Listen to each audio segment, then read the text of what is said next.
All right, so we're diving deep today Well, into the deep end. yeah, the deep end, exactly. Verboten. The friend zone. That's right. But more than that, More than that, yeah. it's this whole idea, right? Yeah.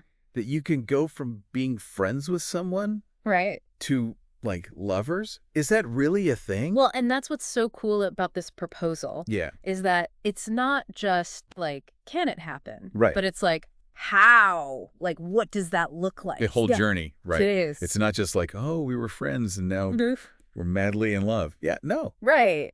And there's a lot to unpack there, right? Like Yeah. you mentioned the friend zone. That's a whole other episode, I'm sure. Absolutely, yeah. But your proposal really emphasizes this idea that starting as friends can actually be the secret sauce to a really strong romantic relationship. Totally. And there's research to back that up. Yeah. Yeah. Couples who transition from friends to lovers often report higher levels of trust, longer relationships. They just go the distance. That makes sense, though, right? It does. Because if you think about it, Yeah. you've already built this foundation. You know each other. Exactly. You've got that shared history. Inside jokes. Oh, the inside jokes. Crucial. It's huge. It's Huge. huge. Actually, there's this one study, and I don't know all the sciencey stuff, but it found that shared laughter, like especially over dumb little things, it was a strong indicator of romantic potential in friendships. Oh, stop. I know. That's so cute. It is. So basically, if you can laugh together, you might be you're on the right track. on the right track, yeah. Exactly. But of course, we can't ignore the elephant in the room. The dreaded friend zone. Right, right. That's where things can get, A little messy. Oh, tell me about it. I remember this one time back in college. Actually, you know what? We don't have time for my dating disasters. We've all been there, I think. Right. But I do love that your proposal doesn't shy away from the tough stuff. Like, it actually delves into the psychology of how platonic feelings can become, well, not so platonic. Yeah, how do those feelings transform? Right. And what happens when they don't? Or when it's one-sided? Unrequited love, it's brutal. And your proposal really emphasizes how important communication is in navigating that whole, like, will they, won't they thing. So true. And it's not just about expressing your feelings, but also about respecting boundaries. 100%. Which actually reminds me, we haven't even touched on the cultural aspect of all this. It's fascinating how different societies view this whole friends to lovers thing. It's huge. Your proposal mentioned arranged marriages. Yeah. Which in some cultures, that's the norm. And it's interesting because friendship is considered like the essential starting point in those marriages. Wow.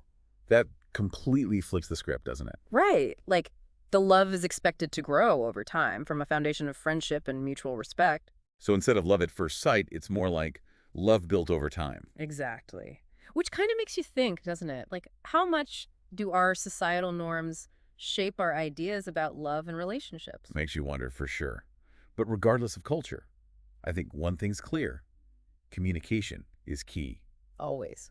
And you actually offer some really practical advice on how to even approach that conversation with a friend, if you're thinking about taking things to the next level. It's all about being honest, being vulnerable. But also, like you said, reading the room. Yeah, and being respectful. Absolutely. It's a delicate dance, for sure. And you know what I think would be incredibly helpful for your listeners? Hearing from real people who've actually walked this path, the successes, the maybe not so much success. The real life stories. Yes. Because let's be real, love and relationships are messy. Oh, they are. And there's no one-size-fits-all answer. There's no instruction manual for this. Exactly. So hearing those personal experiences, those friends to lovers stories, I think it could be really powerful for your listeners. I think so, too. And then you even want to take it a step further by having your listeners share their own stories. Oh, yeah. That's great. It's building a community, right? Creating a space where people feel seen and heard, and they're like, hey, I've been there, too. Love that.